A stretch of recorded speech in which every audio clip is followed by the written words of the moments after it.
6월이니까 애국에 관한 얘기도 좀 해야 되겠죠. 첫째 주일은 환경에 대해서, 둘째 주일은 순교에 대해서, 오늘은 애국에 대해서 좀 얘기를 하려고 합니다. 지난 한 주간 동안 우리 노예 훈련원 주체로 우리 노예에 속한 목사님들은 대부분 호주 여행을 갔습니다. 여행 훈련이라는 그런 제목으로 세미나도 하고 여행도 하고 그런 시간이었겠죠. 8일 주일날 오후부터 금요일날 오후까지 5박 6일 동안 그렇게 갔는데 저는 안 갔습니다. 사람들이 묻습니다. 왜 안 가느냐고. 이전에도 또 주중에도 아는 분들이 왜 안 갔어요? 저는 외국보다는 국내를 더 좋아합니다. 그렇게 말하고, 또 외국 다녀온 사람들은 어디 많이 가봐도 우리 국내도 좋다고 그렇게 많은 사람들이 말을 하니까 나는 안 갔습니다. 말은 그렇게 하면서도 속으로는 나는 나라 사랑하는 마음으로 안 갔어, 이렇게 얘기를 했습니다. 최근 들어서든지 앞으로든지 외국에 가지 못할 분들이 계신다면, 우리 성도님들 계신다면 그분들에게 좀 위로가 되기를 바랍니다. 아멘. 안 갑니다. 나라를 사랑하는 그런 마음으로 안 갑니다.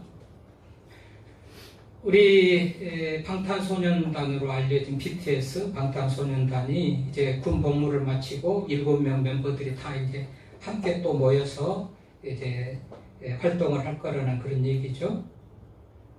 먼저 제대했던 제이콥이라는 그 멤버가 이제 콘서트를 했잖아요.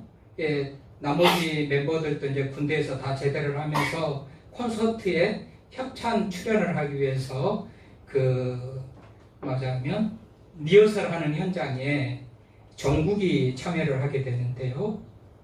비스트 멤버 정국이 모자를 하나 쓰고 갔답니다. 그것 때문에 되게 비난을 많이 받고 있죠. 그 모자에 이렇게 써 있는 거예요. 일본어로 도쿄를 다시 위대하게. 일본의 수도 도쿄를 다시 위대하게라는 그런 모자를 쓰고 갔다가 팬들로부터 또 여러 사람들로부터 많은 비난을 받았다는 겁니다. 그래서 정국이 사과를 합니다.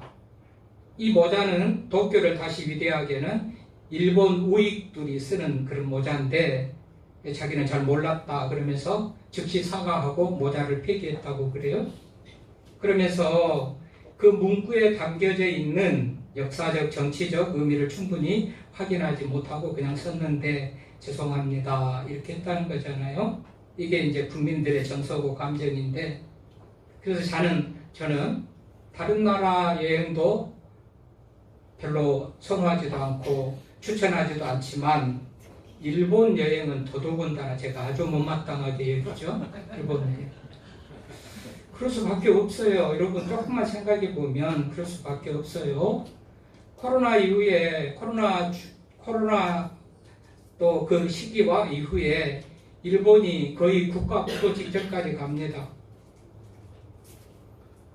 그래가지고 얼마나 경제가 어려웠는지 몰라요. 그러니까 엔화 가치가 떨어지니까 사람들이 막 일본으로 여행을 많이 가지요. 그런데 그 여행객들이 퍼다준 돈으로 다시 일본이 경제를 회복해요. 여러분 일본이 살아나서 배 아픈 것이 있기도 있지만은 자 망하려다가 또 다시 살아나니까 기고만장합니다. 일본이. 그래가지고 어떻게 해요? 그 일제 지배 동안에 강점기 동안에 저질렀던 만행에 대해서 사과 한마디 안 하잖아요. 사죄를 안 하고 무슨 독도는 자기 땅이라고 우기고 하는 것들이 그들이 좀 더 망했거나 어려워져 갔으면 또 우리 한국이 도와주지 않으면 힘든 그런 상황까지 갔다면 함부로 못할 텐데 우리 한국 사람들이 다 그렇게 도와주고 있는 거예요. 아주 저는 이게 못마땅해서 다른 외국도 그렇지만 일본 여행은 좀 가지 말았으면. 지난 주간에 우리 큰딸이 또 다녀왔더라고요. 쳐다보지도 않으려고 지금.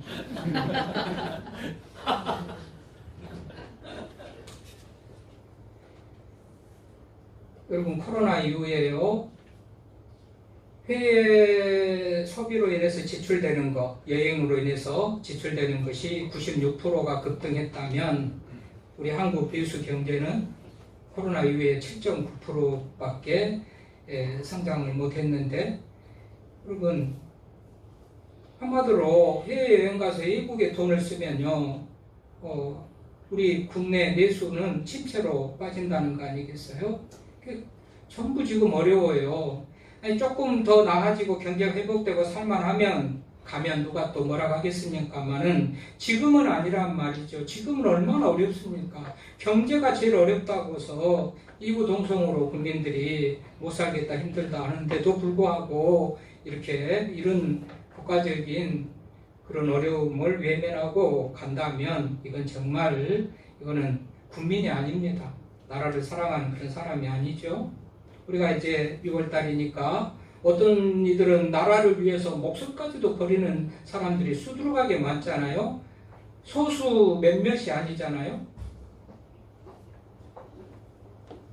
일본에서 나라를 찾겠다는 독립운동부터 해가지고 6.25 전쟁 때를 해가지고 얼마나 많은 사람들이 우리 국가를 위해서 헌신하고 희생하는지 몰라요. 우리는 그렇게는 못할지라도 우리가 마음먹음을 할 수 있는 가벼운 그런 어떤 나라 사랑하는 그것까지도 못한다면 우리는 국민이라고 할 수가 없습니다.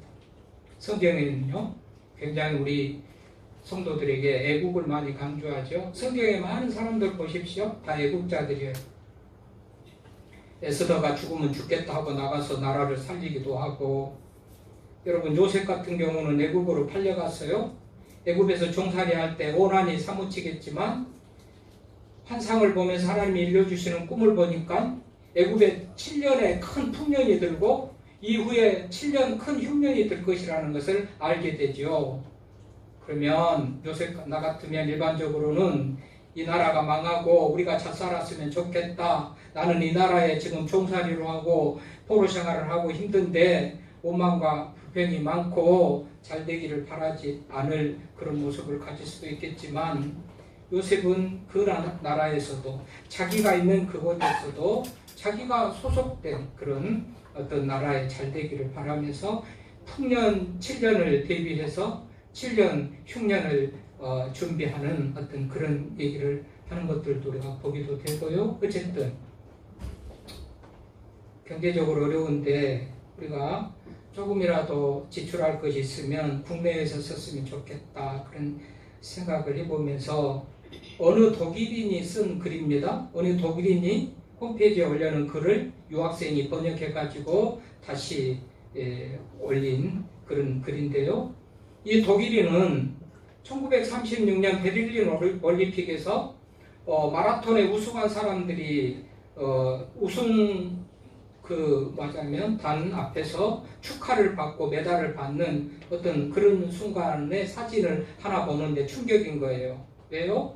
1등한 일본 사람, 3등한 일본 사람은 세상에서 가장 불쌍한 표정으로 있는데 반해서 독일 2등한 독일 사람들은 독일 그 선수는 그냥 뭐 한우하는 그런 모습으로 있었겠죠. 이 사진을 볼 때에 도대체 이 일본 사람 두 사람은 어떻게 이렇게 세상에서 가장 슬픈 얼굴을 하고 있을까? 지금 마라톤에서 1등 해가지고 2등해서 모두가 한호하고 박수 보내는 때에, 그래서 이 배경이 뭔지, 이 사진이 도대체 어떻게 된 건지 그것을 추적하다가 내린 결론을 이제 자기가 느낀 것을 글로 올려놓은 거예요. 글의 내용입니다. 이 이야기를 이해하기 위해서 먼저 지도를 펴보기 바란다. 지도를 보면은 아마 당신이 알고 있을 중국과 일본 사이에 한국이라는 나라가 보일 것이다. 이 나라는 지도에서 보는 바와 같이 중국과 일본이라는 두 무력에 의존하는 나라 사이에서 놀랍게도 2000년 동안 한 번도 자주성을 이뤄본 적이 없는 기적에 가까운 나라이다. 나는 어느 여름날 우연히 본 한 장의 사진 때문에 이 민족의 굉장한 얘기에 빠져들고 말았다. 1936년 히틀러 통치 시절에 베를린 올림픽이 열렸고 그때 두 일본인이 1위와 3위를 차지했다. 2위는 독일인이었다. 근데 시상대에 올라간 이 두 일본인 승리자들의 표정, 이것은 인간이 표현할 수 있는 가장 슬픈 모습을 하고 있는 것이 아닌가. 이 불가사의한 사진, 무엇이 이 두 승자들을 이런 슬픈 모습으로 시상대에 서게 했는가. 이 민족은 이웃한 일본에 대해 영리한 원숭이에 불과하다는 가치관을 가지고 있으며, 불행히도 이 인간적인 품위를 중시하는 자부심 강한 민족이 이 원숭이들에게 강간이라고 표현할 수밖에 없는 식민 지배를 받으면서 이 얘기는 시작된다. 당시 대부분의 식민지의 청년들은 깊은 고뇌와 번민에 개인의 이상을 희생하고 말았고, 송기정과 남승룡이라는 두 청년들 역시 외일 수는 없었다. 이 두 청년들은 달림으로써 아마도 자신들의 울분을 표출해야만 했는지도 모른다. 이 두 청년들은 많은 일본인 경쟁자들을 물리치고 마침내 올림픽에 출전할 수 있었을 것이다. 그리고 달렸을 것이다. 달리는 내내 이 두 청년들은 무엇을 생각했을까? 그들은 승리했고 시상대에 오를 수 있었지만 그들의 가슴에는 조국 한국의 태극기 대신에 핏빛 동그라미의 일장기가 있었고, 개양대에도 역시 이 핏빛 일장기가 올라가고 있었다. 이때 두 청년의 표정이란, 그들은 깊게 고개를 숙인 채 한없이 부끄럽고 슬픈 얼굴을 어느 누구에게도 보이고 싶지 않았을 것이다. 그리고 이 뉴스를 전한 일본 검열하의 한국 신문은 이 사진 속의 일장기를 지워버리고 만다. 그런데 일본 정부는 이 신문사를 폐간시키고 만다. 이 우습고도 단순하면서 무지하기까지 한 이 얘기는 여기서 끝나지 않는다. 마침내 이 민족은 해방되었으나 고전쟁을 치룬 후 한강의 기적, 가로 열고 한국인들은 지구상에서 일본인들을 게을러 보이게 하는 유일한 민족이다. 한강의 기적을 통해 경제적 부를 이루고 만다. 그리고는 1988년 수도 서울에서 올림픽을 개최하는 데 이른다. 불과 50년 태극기조차 가슴에 달 수 없었던 이 민족이 올림픽을 개최하고 만 것이다. 그리고 개막식 성화를 들고 경기장에 들어선 작고 여린 소녀 마라토너로부터 성화를 이어받은 사람은 그날 너무나도 슬프게 부끄러웠던 승리자 송기정이었다. 노인이 되어버린 이 슬픈 마라토너는 성화를 손에 든 채 마치 3살 먹은 어린애와 같이 홀홀 나는 것처럼 즐거워하지 않는가. 이때 한국인 모두가 이 노인에게 진 빚을 갚은 마음이었을 것이다. 그리고 극적이게도 올림픽 도중에 일본 선수단은 히로히토 일왕이 쓰러져 죽음을 기다린다는 슬픈 소식을 들어야만 했다. 서울 올림픽이 끝나고 4년 후 바르셀로나 올림픽 마라톤에서 황영조라고 하는 송기정 노인과 너무나 흡사한 외모의 젊은 마라토너가 몬주익 언덕에서 일본과 독일의 선수들을 따돌리고 마침내 더 이상 슬프지 않는 축제의 올개간을 따내고 만 것이다. 경기장에 태극기가 올라가자 이 황영조는 기쁨과 눈물과 함께 왼쪽 가슴에 달린 태극기에 경의를 표한다. 그리고는 스탠드로 달려가 비극의 마라토너 송기정에게 자신의 금메달을 선사하고 깊은 애의로서 존경을 표한다. 황영조를 가슴에 포옹한 송기정은 말이 없다. 한국인들은 이해할 수 없는 집념과 끈기 그리고 놀라운 정신력으로 그들이 50년 전 잃어버렸던 금메달을 되찾고 만 것이다. 나는 이 이야기를 접하고는 인간에 대한 신뢰의 한없이 자랑스러움을 숨길 수 없었다. 역사상 어느 민족도 보여주지 못했던 인간과 국가와 민족의 존엄을 이 한국 민족이 보여주지 않는가. 도서관으로 달려가라. 그리고 1936년 베를린 올림픽 마라톤 시상대에선 두 한국인의 사진을 찾아보라. 당신은 그 순간 세상에서 가장 행복한 인간이 될 것이다. 독일 사람이 올린 글입니다. 우리 호국 보훈의 달에 국가를, 나라를 좀 생각했으면 좋겠는데요. 성경은 말합니다. 분명히 하나님의 백성들에게 나라를 위해서 기도하고 책임 있는 삶을 살라고 그렇게 말합니다. 자, 오늘 본문으로 가보십시다. 예레미야 29장 3절로 7절 읽었습니다. 하나님께서 포로로 잡혀간 사람들에게 놀라운 얘기를 합니다. 뭐라고 그럽니까? 하나님의 말씀입니다. 너희는 그 성읍의 평안을 구하고 여호와께 기도하라. 그 성읍이 어느 성읍입니까 지금? 바벨론의 성읍인데, 이 바벨론은 이스라엘을 공격해서 나라를 불태우고 성전을 파괴시키고, 그리고 그 백성들을 포로로 끌어갔던 그 도성이 바벨론의 성읍 아니겠습니까? 충격적인 얘기죠. 근데 하나님께서는 포로로 잡혀간 그들에게 그 성읍, 너희들이 거주하는 바벨론 그 성읍, 원수의 나라의 수도 성읍을 위해서 기도하라는 거 아니겠습니까? 그런데 그것은 그 나라를 위한 일이 아니고, 그 나라가 평안할 때, 그 성읍이 평안할 때 너희도 평안하게 되기 때문에 기도하라는 거 아닙니까? 그러니까 이 말은 성도들이 있는 어느 곳이든지 소속된 그 지역에서, 그곳에서 그 성읍의 평안을 위해서 기도하고 또 할 책임을 다하라는 거예요. 그럼 대한민국의 정치, 경제, 사회, 교육 모든 영역에서 문제와 갈등이 끊이지 않고 있습니다. 윤석열 탄핵을 기점으로, 정점으로 그야말로 극에 달하는 그런 어떤 분열과 갈등의 시기가 이제 새로운 대통령이 됐으면서 끝났으면 좋겠는데요. 그때 모습을 보십시다. 서로 너를 죽여야 내가 산다. 같은 동족이고 같은 이웃이고 같은 형제들인데 이래가지고 나라가 되겠습니까? 평안을 위해서 기도하라고 그랬어요. 나라가 평안하고 성읍이 평안해야 사는 사람들도 평안할 것인데 평안이 어디 있었습니까? 우리는 성도들은 그야말로 내가 어떤 이익이 있는 거, 나의 유익이 있어서 대통령을 뽑고 선거를 하고 이런 게 아니에요. 국가를 보는 겁니다. 전체를 보는 겁니다. 여러분, 윤석열이한테 뭐 떡이라도 하나 얻어먹은 거 있습니까? 앞으로 뭐 이전에 문재인 대통령한테 무슨 떡이라도 하나 얻어먹은 거 있습니까? 실상은 그 대통령이 누가 되더라도 별로 실상은 아무 관계도 없는데 우리는 목숨 걸고 누구를 지지하기도 하고 누구를 미워하기도 하고 그러는데요.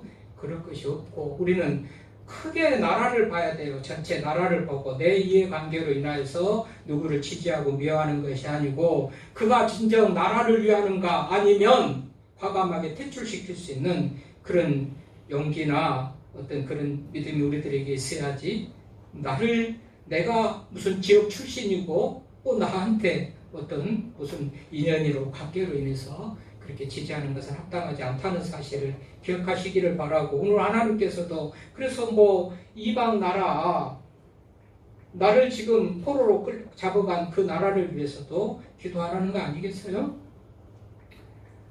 우리 생각에는 하나님을 위해서라면 몰라도 어떻게 이방 나라를 그 성읍을 위해서 기도할까라는 생각을 하게 되겠지만 성경은 그렇게 말하지 않아요.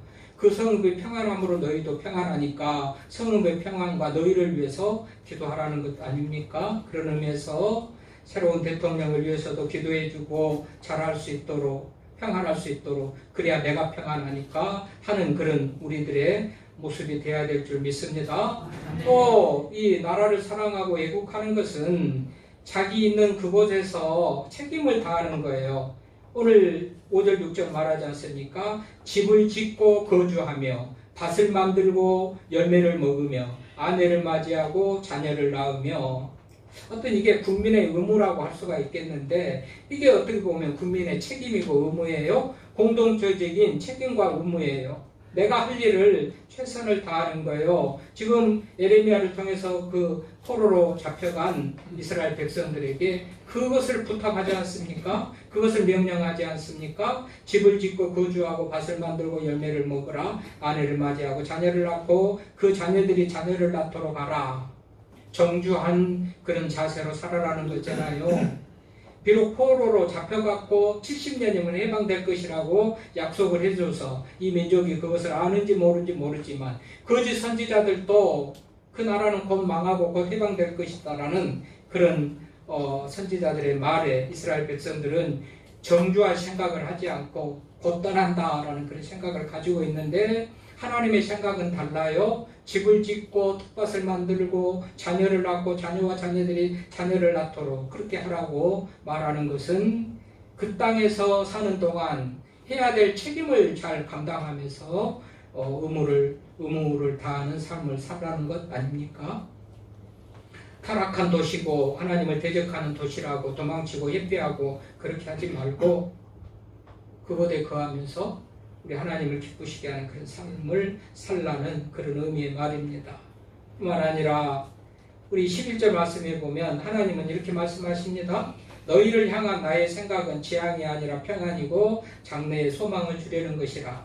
하나님께서 그렇게 말하는 것은 나는 이해할 수가 없지만 어떻게 속히 해방되기를 위해서 기도하고 속히 정말 그 나라가 망하기를 위해서 기도하고 그러는 게 아니고 그 땅의 평안을 위해서 기도하는 것이 합당하지 않아 보이지만 그렇게 하는 것이 평안을 주기 위한 하나님의 뜻이라는 것 아니겠어요?